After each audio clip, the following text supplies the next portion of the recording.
TV9 Bharatvarsh को मिली जानकारी के मुताबिक नीट पेपर लीक का मास्टरमाइंड पीवी कुलकर्णी पुणे में कुल 4 कोचिंग क्लासेस चलाता था, जिसमें से एक कोचिंग क्लास वो अपने घर से ऑपरेट करता था और बाकी 3 कोचिंग क्लासेस में वो लेक्चरर के रूप में अपनी सेवाएं देता था और प्रॉफिट मार्जिन में इन कोचिंग क्लासेस के संचालकों से हिस्सा लेता था।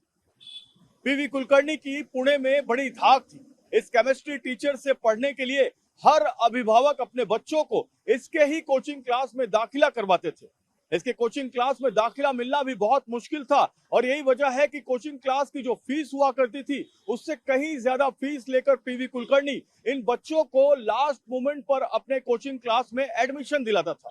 एक बड़ी बात यह थी कि पीवी कुलकर्णी हर साल एक विशेष क्लास लेता था जो नीट एग्जाम के ठीक पहले होती थी और इसी विशेष क्लास में वो सारे गेस्ट क्वेश्चंस दिए जाते थे, जिन गेस्ट क्वेश्चंस को लेकर पीवी कुलकर्णी ये दावा करता था कि इसमें से ज्यादातर क्वेश्चन नीट के एग्जाम में आने वाले हैं।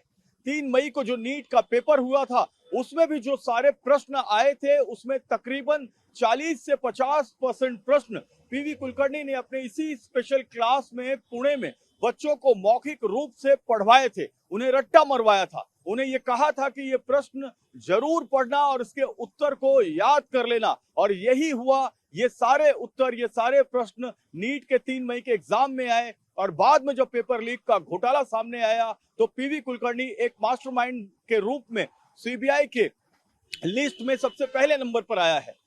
इस पूरे खेल में पीवी कुलकर्णी सबसे बड़ा मास्टरमाइंड था, तो पीवी कुलकर्णी का साथ दे रही थी उसकी खास मनीषा वाघमारे। मनीषा वाघमारे ब्यूटी पार्लर चलाती थी पुणे में और ब्यूटी पार्लर के नाम पर वो 5 लोगों को अपने यहाँ पर काम पे रखे थे, लेकिन उसका मुख्य धंधा था जो नीट के एग्जाम्स होते हैं उसके लिए बच्चों को कोचिंग क्लास तक लाना। यानी पीवी कुलकर्णी की जो कोचिंग क्लास है उसके लिए बच्चों को इकट्ठा करना, तो दूसरे कोचिंग क्लास में पैम्पलेट्स बांटकर या एडवर्टाइजिंग कर इन लोग काम नहीं करते थे। ये मैन टू मैन ट्रैकिंग करते थे, जिसमें धनंजय लोखंडे का एक दोस्त जो है वो भी इसमें शामिल था, लोंढे नाम का उसका भी, और एक दोस्त माने नाम का वो भी इसमें शामिल था। तो इन लोगों ने अपना एक ग्रुप बनाया था और मनीषा, धनंजय लोखंडे, ये सारे लोग पीवी कुलकर्णी के लिए काम करते थे। जानकारी के मुताबिक अहिल्यानगर के रहने वाले धनंजय लोखंडे ने पुणे में इस नीट के लीक पेपर को सबसे पहले पुणे में वितरित कराया। उसके बाद इस नीट के पेपर को नासिक के शुभम खैरनार को भेजा। शुभम खैरनार को यह पेपर भेजने के लिए उसने टेलीग्राम के एक ग्रुप का इस्तेमाल किया। शुभम खैरनार के अलावा उसने नीट का यह पेपर लातूर और भीड़ में भी भेजा और कोचिंग क्लास के जितने भी संचालक हैं उनसे लगातार वो जो पैसे मिलते थे वो पैसे पीवी कुलकर्णी तक पहुंचाता था। इसमें एक बड़ा जो इन्वेस्टिगेशन में खुलासा हुआ है वो ये हुआ है कि नीट का ये पेपर जब शुभम खैरनार के पास पहुंचा नासिक में, तो नासिक से शुभम खैरनार ने ये पेपर गुरुग्राम के यश यादव के पास पहुंचाए। यश यादव को ये पेपर तकरीबन 4 लाख रुपए में बेचे गए।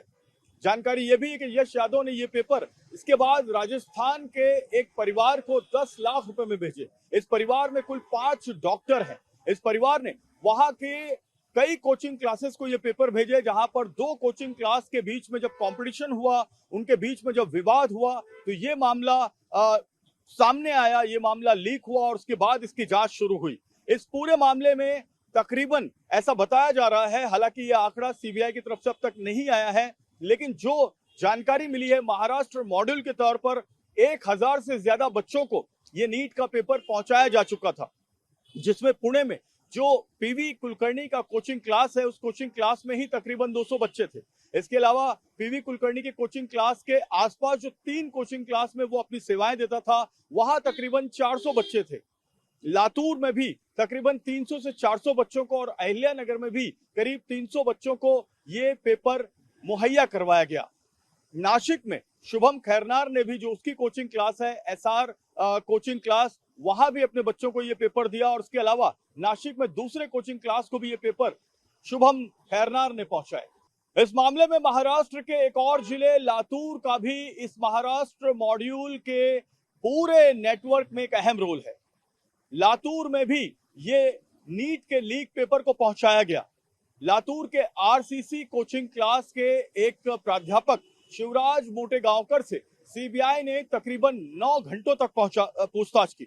इसके अलावा लातूर के ही करीब 7 ऐसे प्रोफेसर हैं जिनको अभी भी सीबीआई ने अपनी रडार पर रखा है और उनसे पूछताछ का दौर जारी है, जिसमें एक प्रोफेसर को सीबीआई ने अपनी हिरासत में रखा है। एक बड़ी बात यह है कि लातूर के इन कोचिंग क्लासेस को, जिसको महाराष्ट्र का एजुकेशनल हब कहा जाता है, वहां पर ये पेपर पहुंचाने का काम खुद पीवी कुलकर्णी, धनंजय लोखंडे, मनीषा वाघमारे ने किया। ये भी कहा जा रहा है कि नासिक से शुभम खैरनार ने भी अपने लातूर कनेक्शन का इस्तेमाल करके वहां पर कोचिंग क्लासेस के संचालकों तक पेपर पहुंचाया, क्योंकि नीट के सबसे ज्यादा एग्जाम्स अगर कहीं दिए जाते हैं तो पुणे के बाद लातूर का ही नंबर आता है। और इस वजह से लातूर भी सीबीआई के इन्वेस्टिगेशन में सबसे बड़े जिले और सबसे अहम किरदार के रूप में सामने आया है। लातूर में भी सीबीआई की 2 टीमें अभी भी मौजूद हैं। पुणे में 2 टीम हैं, इसके अलावा अहिल्यानगर में एक टीम है और नासिक में एक टीम है और जांच लगातार जारी है।